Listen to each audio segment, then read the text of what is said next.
Assalamualaikum warahmatullahi wabarakatuh. Nama saya Reza Nugrah, NPM 0541200011. Saya dari Prodi Teknik Elektro. Kali ini saya akan mempresentasikan apa saja yang saya dapat dari pembelajaran praktikum dasar teknik elektronika. Pertama saya dikenalkan ke komputer. Apa itu komputer? Komputer merupakan sebuah sebuah alat elektronika yang berfungsi untuk mengolah input data menjadi output data. Di komputer itu ada 3 komponen lagi, ada brainware, hardware, dan software. Brainware menggunakan pengguna atau user yang berfungsi untuk memerintahkan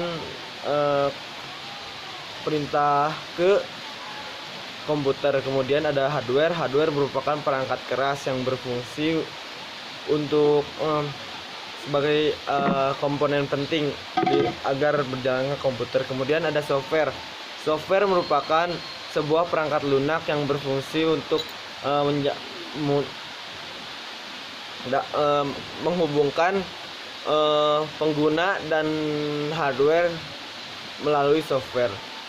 Kemudian di hardware saya diperdalam lagi. Di hardware itu ada komponen-komponen penting seperti motherboard, merupakan sebuah papan sirkuit tempat ditempatkannya komponen-komponen komputer lainnya. Kemudian ada RAM merupakan random access memory yang berfungsi untuk sebagai tempat penyimpanan sementara jika dibukanya aplikasi. Kemudian ada CPU merupakan central processing unit yang berfungsi untuk sebagai otak sentral dijalankannya perintah-perintah dari user. Kemudian ada PSU merupakan power supply unit yang berfungsi untuk membagi daya ke komponen-komponen komputer. Kemudian ada hard disk merupakan sebuah tempat penyimpanan permanen yang berfungsi untuk tempat penyimpanan data kita yang sekarang itu kapasitasnya sudah sampai terabyte. Kemudian ada CD-ROM ini ada CD-ROM R dan CD-ROM RW. CD-ROM R merupakan sebuah media untuk membaca optical disk, sedangkan yang CD-ROM RW sebagai tempat dibaca atau dieditnya optical disk. Kemudian ada VGA card merupakan video graphic access yang berfungsi untuk menampilkan proses-proses pada komputer ke layar monitor. Kemudian di hardware ini ada komponen input dan komponen output. Komponen input seperti keyboard, mouse, dan scanner. Keyboard berfungsi untuk memasukkan simbol-simbol, huruf atau angka ke komputer. Kemudian ada mouse berfungsi untuk menggerakkan kursor pada monitor. Terus ada scanner yang berfungsi untuk mengubah media analog yang dimaksud itu kertas menjadi media digital seperti PDF. Kemudian ada alat hardware outputnya seperti printer, monitor, dan satu lagi itu speaker. Printer itu berfungsi untuk mencetak media digital yang PDF tersebut ke media kertas. Kemudian ada monitor berfungsi untuk menampilkan proses-proses pada komputer agar dapat dilihat oleh pengguna. Kemudian ada speaker berfungsi untuk mengubah media suara digital menjadi suara analog yang dapat kita dengar. Kemudian saya diajarkan lagi mengenai BIOS.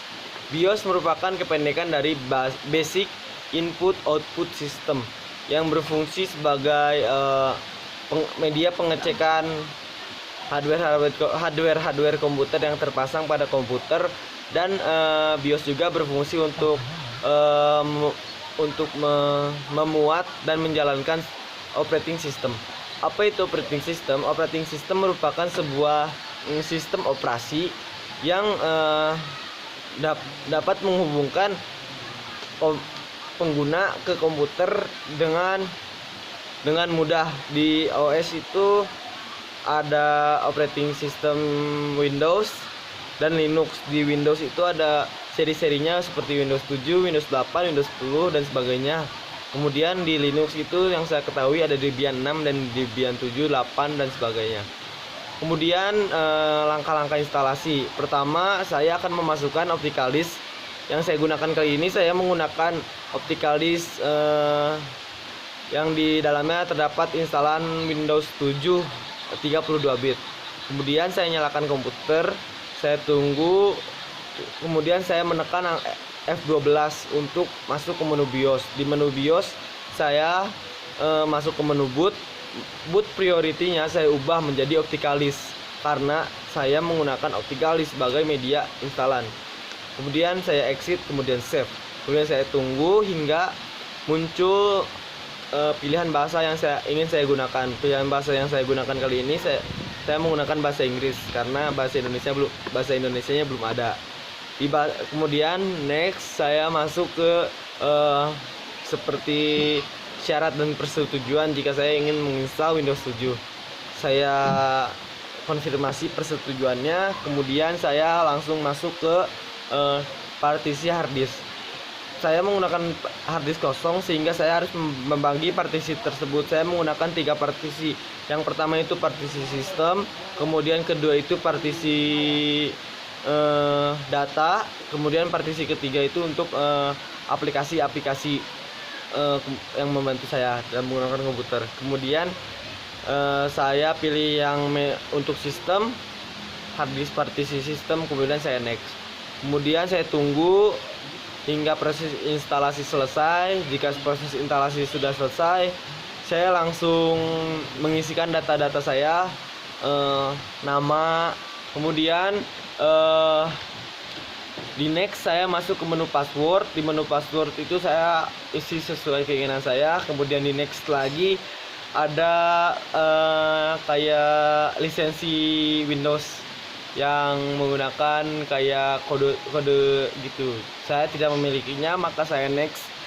Kemudian saya masuk ke rekomendasi keamanan pada komputer. Saya ikuti rekomendasinya dari OS-nya saja. Kemudian next, saya ubah data dan waktu yang digunakan pada komputer sesuai tempat yang saya gunakan. Di sini saya menggunakan GMT plus 07. Sekian dari saya. Mohon maaf bila ada salah kata. Cukup segitu yang saya ketahui tentang pembelajaran praktikum dasar teknik elektronika. Maaf jika ada kekurangan. Wassalamualaikum warahmatullahi wabarakatuh.